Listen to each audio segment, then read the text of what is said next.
Peut-être le savez-vous, mais au début et à la fin d'une messe, le prêtre s'avance sur l'autel et vient l'embrasser. Et s'il l'embrasse, c'est parce qu'en dessous de la nappe, il y a ce grand mystère qui est la pierre d'autel. Cette grande pierre qui a 5 croix, 4 sur les extérieurs et une au centre, qui symbolise les 5 plaies de Jésus-Christ. Les 2 plaies qu'il a dans les mains, les 2 plaies qu'il a dans les pieds et le coup de lance dans son côté. Vous remarquez aussi que sur ces croix, il y a comme des taches. Eh bien, c'est parce que cette pierre a été consacrée par l'évêque. Il a mis du Saint-Crème, de l'encens, il l'a enflammé pour montrer que les plaies de Jésus, des plaies souffrantes, sont devenues des plaies glorieuses, c'est-à-dire l'occasion de pardonner, d'aimer encore plus et de ressusciter.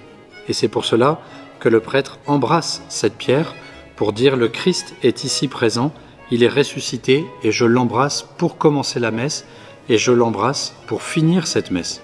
Pour notre vie quotidienne, nous pouvons nous dire que le Seigneur peut aider à transformer les douleurs de ce monde, au contraire en grande joie, un peu comme une infirmière ou un médecin qui vient guérir un malade et qui transforme une souffrance, une épreuve en guérison et en signe de joie. Nous aussi, nous pouvons embrasser les plaies de Jésus dans nos épreuves de la vie quotidienne, lui offrir et y mettre encore plus d'amour qu'il n'y a de souffrance.